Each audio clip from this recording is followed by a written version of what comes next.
Good morning, students. I am Mrs. Varsha Wagh, your chemistry teacher. I am going to teach you C2.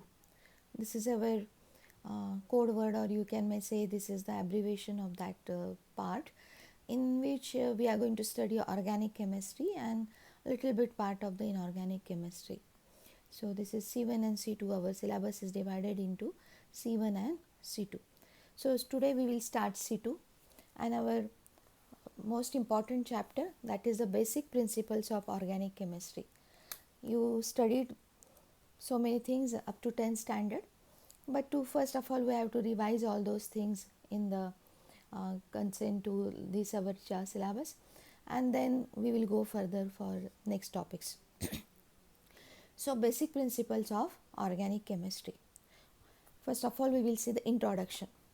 Of all the elements, only carbon is able to form an immense array of compounds ranging from methane, then having one carbon atom, to deoxyribonucleic acid DNA with billions of carbon atoms. Means from one carbon atom to the billions of carbon atoms we get different compounds or different organic compounds. Crude oil, we know it very well. Crude oil is a complex mixture of compounds called hydrocarbons. In organic chemistry, this hydrocarbon is very important. The pharmaceutical industry is one of the most important chemical industries that provides us medicines, which are organic compounds. We need to study the organic compounds, for they are interesting in their own right and their functions are greatly important to life. This is very important to life. Carbohydrates, proteins, fats, then our enzymes, hormones, these all factors are very important to life, and all those are under organic chemistry. All these are the parts of organic chemistry. Okay, now next topic is structural representation of organic molecules. Structural representation of organic molecules. This is again very important topic. Okay, you know the structures of ethane, propane in your 10 standard. I think you studied all those things. You studied the homologous series of the alkanes, that is methane, propane, butane, then pentane, hexane, heptane, octane, nonane, decane, like that. And you know the structure of ethane. Okay, now in our 11th standard we will more elaborate these structures. How? See now here. In the previous standards you learned how to write structural formulae and electron dot structure of hydrocarbons. Structural formula of a molecule shows all the constituents. This is very important. All the constituents, atoms denoted with their symbols, and all covalent bonds therein represented by a dash joining mutually bonded atom. So for example, see here, this is our methane. What is this methane? This is centrally placed carbon. Then around that carbon there are 4 hydrogens. Okay. So what is this? This is carbon and hydrogens denoted by their symbols. Carbon, hydrogen, carbon, hydrogen. And now there are the formation of the bonds in between carbon and hydrogen, and these are represented by dash, like this. They are represented by dash in this manner. Okay, dash. And so this is mutually bonded atom. All these are mutually bonded atoms, and this is called structural formula. This is called structural formula of methane. Structural formula of methane. While CH4 is molecular formula. Okay. Now for example we will take one more. Suppose this is C2 H6. What is this? This is our ethane. And when it is totally written how many carbons, how many hydrogens present in this molecule, then this is molecular formula. This is molecular formula. But if you want to write structural formula, then how are you going to write structural formula? See now here, structural formula. How many carbons are here? 2. So you have to write 2 carbons like this.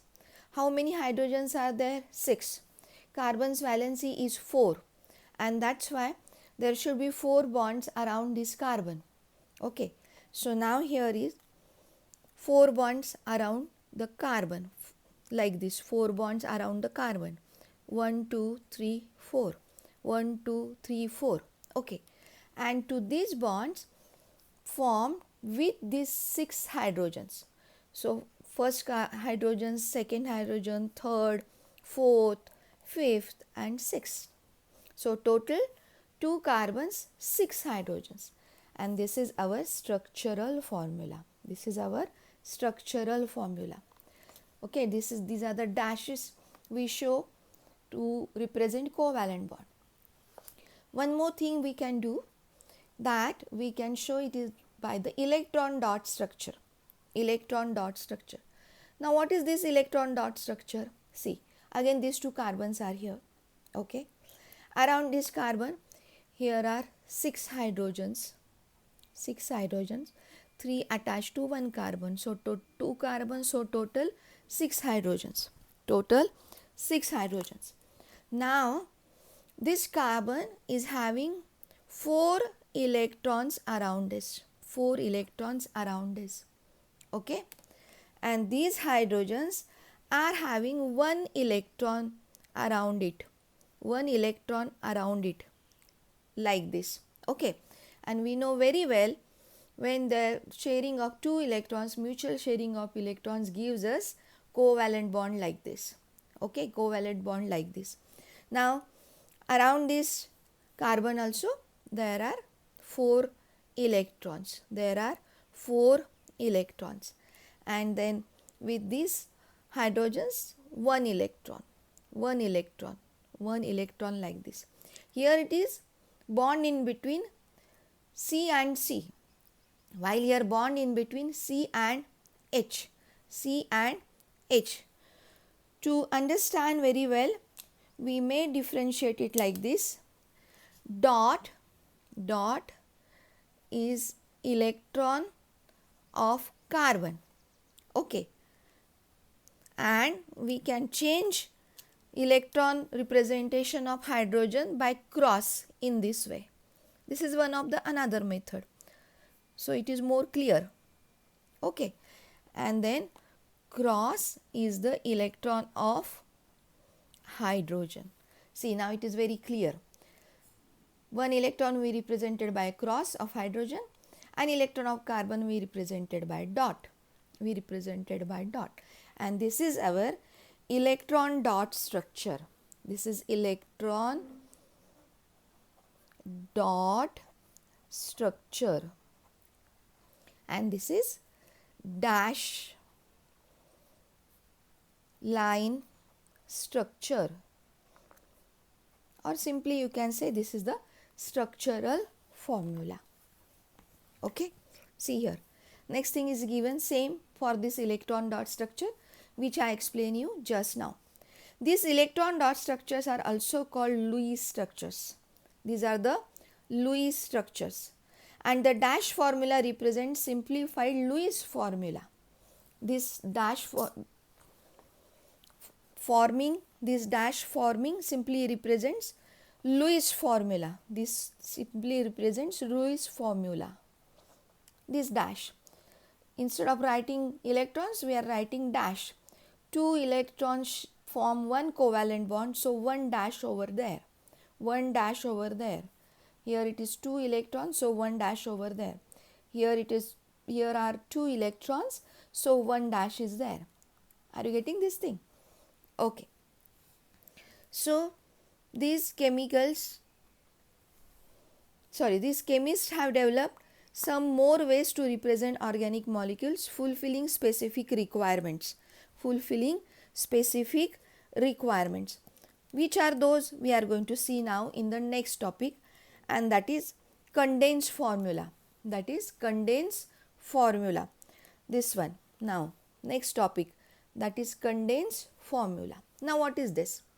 The complete structural formula can be further simplified with hiding of some or all the covalent bonds and indicating the number of identical groups attached to an atom by a subscript.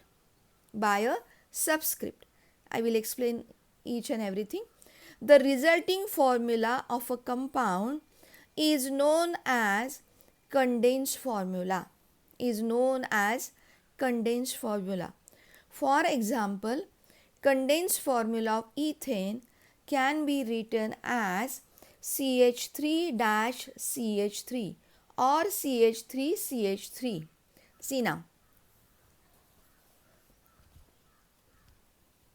See, this is our ethane. This is our ethane. What is the molecular formula of ethane? Is C2H6. But when we write structure, we separately write all the bonds formed in between carbon and hydrogen and carbon and carbon. But this will take a time, okay, to write dash and everything, each and every bond.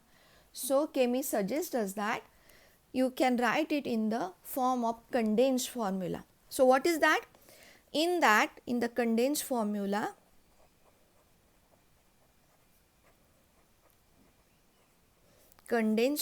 what we are going to do? We are not supposed to write this dash around the carbon, these three. So instead of that, we can write just CH3 for this CH3 like this. Okay. Now this CH3, these three bonds are the same, CH, CH, CH. But now here it is to another type of bond, that is CC bond. So for writing purpose, you can write dash in between this CC and then remaining CH3. Okay. But if you are in hurry and if you don't have time to write this dash, that doesn't matter. You can write CH3 like this also. So this is condensed formula. Please note, students, when you are writing C2H6, then this is structural formula. This is molecular formula. But when you are writing CH3, it is structural condensed formula. This is structural condensed formula. Are you getting my point? When C2H6, directly you count 2 carbons and 6 hydrogens and writing in this way, presenting number of atoms by subscript to that element. 2 is the subscript to this carbon element, 6 is the subscript to this hydrogen element. Then this is molecular formula. But when separately you are writing CH3, then this is structural formula, and in more advanced, this is condensed formula. Okay, this is structural formula and this is known as condensed formula. Try to understand what I am saying. Okay, now one more method is there, and that is bond line formula. Okay, now this is very interesting, bond line formula. In this bond line formula, okay, we are not supposed to write carbons and hydrogens. Very interesting. Only we can say there is a dash and that is the bond. And that dashes also represents the bond in between C and C. Means how many carbons are there? We can represent it by just dash. Now see, this is our CH3, CH2, CH3. What is this? This is nothing but our propane. To explain, I wrote like this in the form of triangle CH3, CH2, CH3. When there is a bond line formula, we represent these bonds in the zigzag manner. In the zigzag manner. Means how? Here it is one bond, here it is one bond. So we can write these two bonds in the zigzag manner like this. In the zigzag manner like this. Okay. Just I will explain what is given in the textbook so you can understand it well. In this representation of a molecule, symbols of carbon and hydrogen atoms are not written. Very important. The lines representing carbon-carbon bonds are drawn in a zigzag manner. Zigzag line manner. And the zigzag line represents methyl groups. The intersection of lines denotes a carbon atom bonded to appropriate number of hydrogen, which satisfy the tetravalency of carbon atoms. For example, propane, see, this is our propane. For example, this is our propane, 1, 2, 3 propane. Okay, this is propane. Propane is represented by the zigzag formula like this. First carbon, second carbon, third carbon by the zigzag formula like this.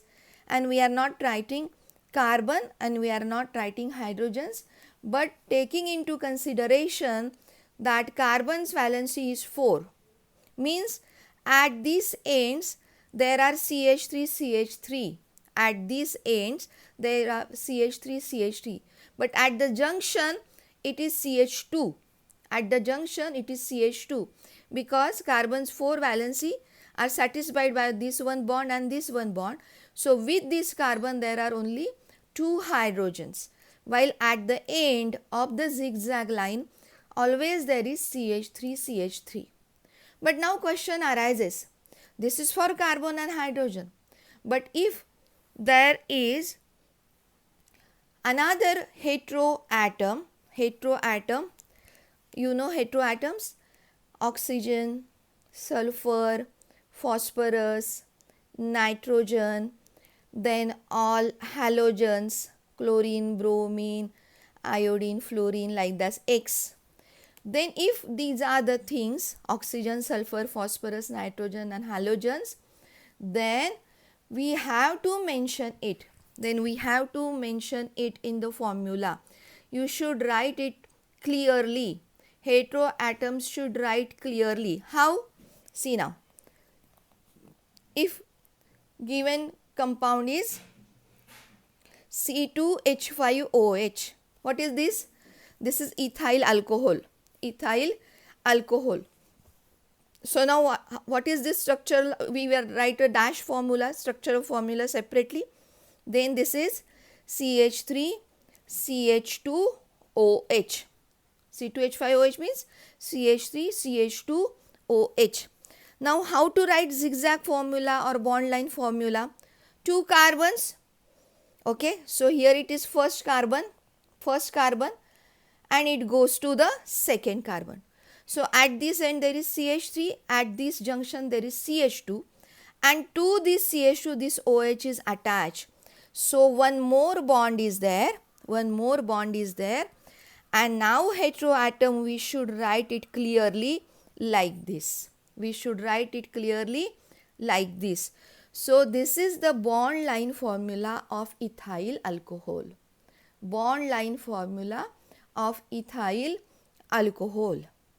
Okay, getting this point? How to write, how to represent, how to show it. This is very clearly. I will take one more example. Suppose this is CH3, CH2, CH2, CH3. What is this? This is nothing but our butane. How to write bond line formula? bond line formula. See now, how many carbon atoms? 1, 2, 3, 4. So this is first carbon, second carbon, third carbon and fourth carbon. Getting this point? Okay. Now suppose this butane is having one chlorine, mean this is chlorobutane. This is chlorobutane, like this, chlorobutane, in this way. Here it is chlorine attached. So how to write the structure? See now, first carbon, second carbon, third carbon, fourth carbon, and to this fourth carbon there is Cl. So one more bond and that is of chlorine. One more bond that is of chlorine. You should mention heteroatoms separately.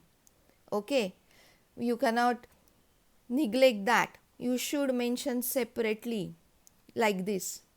Okay, now one more example.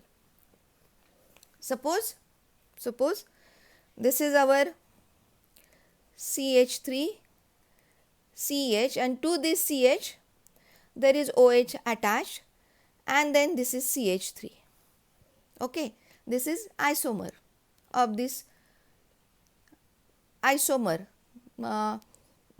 like propanol's isomer. One propanol we can write it like this, CH3 CH2 CH3 CH2 OH, like this in a straight chain, and this is here it is the branch of OH at this second carbon.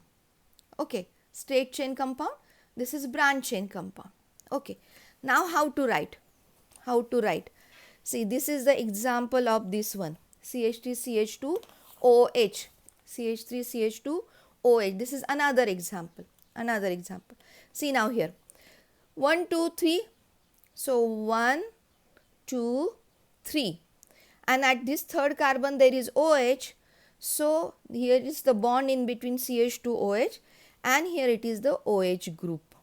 But if this is the structure, then how should we write? See, first carbon, second carbon, and then here it is third carbon, 1 2 3. But now the position of OH is at the second carbon, and so here it is bond at the middle carbon like this, and now here OH. Getting this thing? 1 2 3 at the second carbon OH, Here it is 1 2 3 at the last carbon OH, 1 2 3 at the last carbon OH. Okay, see the differences in between all these structures. See the differences all. These are only two carbons. So 1 and 2, and the third bond is in between CH2OH is like this. And this is all for bond line formula. And based upon that, this in our textbook, this is representation of structure of formula is given. Dash formula, condensed formula. You can write condensed formula two ways.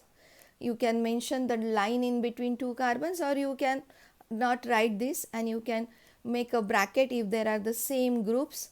See, 1 2 3, this CH2 are the same. So these two CH2 we can write in one bracket and mentioning here subscript as a 2. And this is the bond line or zigzag formula. Solve all these exercise, and if there any difficulty, please ask me. Okay, this is very easy. Try to understand whatever I explained before. Now next, this is drawing the molecules in 3 dimensions. This is very important. Drawing the molecules in 3 dimensions. So it gives us a very good idea whether there is a crowdy group or there is a bulkier group, and how the reaction is going to happen, how the reagents can attack on that carbon. And for that we have to understand 3-dimensional structure. Okay, and this is the first one is given in our syllabus is the Wage formula. The 3-dimensional 3D view of a molecule can be represented on a plain paper. If you don't have an 3-dimensional Model, that is not important. We can show that three-dimensional structure on the paper, on this plane of paper, by representing the single bonds using solid wedge. Dash wedges like this and normal line like this. A solid wedge is used to represent a bond projecting up from the paper. If this is the paper, then if it is projecting up, this is the paper, and if this is the projecting up like this, okay, or if this is the paper, then it is projecting like up, this is projecting up like this, okay, then the towards the reader, means towards the us. A dash wedge is used to represent a bond going backward. See, this is the plane, okay, this is coming up, okay, and now if this plane we say like this, see, this is the plane, and if it is towards the back side like this, okay, then you should show it by the dash lines, and if it is in front of the plane, then it is by the bold lines. This is by the dotted lines and this is by the bold lines, okay. I am trying to explain you with the help of very small aid, as we are not having here big paper or anything to show a space, okay. So here a dash wedge is used to represent bond going backward below the paper away from the reader. Normal line depict bonds in the plane of the paper. This is the figure 14.1. Figure 14.1. See now, I am showing you the structure. How to represent. Okay, see here. We have to draw the structure of methane. This is our C. Okay, we know that there are CH4, means 4 hydrogens around the carbon. When from these 4, 2 hydrogens are in the plane of paper.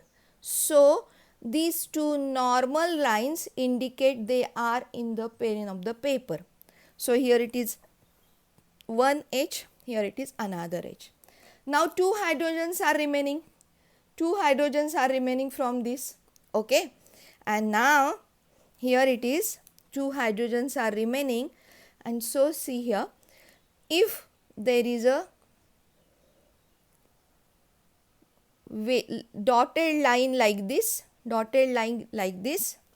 and here it is H, then this bond going below the paper, like this. Suppose this is the paper, okay, this is front side of the paper and this is back side of the paper, then this bond goes to this side, back side of the paper, this bond, okay, this bond goes back side of the plane of the paper. This is the plane of the paper, and these two bonds are in plane of the paper. This bond goes back to the back side of the paper, okay. Now if you are going to show bond like this, if you are going to show a very bold bond like this, in this way, and you can fill up it, and here it is the H, then this bond projecting above the paper, this is the plane of the paper, so this is projecting above the paper like this, while this dotted bond goes below the paper like this, and these two bonds are in plane of the paper, okay. See here, this is the structure, these two bonds in the plane of the paper, while this bond going below the paper, and this bond projection above the paper. And this is all for today. In the next lecture we will see next topic. We will start from next, that is a Fisher projection formula. See, in some divisions, some teachers started hydrocarbons, but without knowing basic principles for 11th standard, it is difficult to understand more complex concepts. So I started this chapter first, and then after finishing the important part which is required for 12th also, I will go for the hydrocarbons. Thank you very much, students.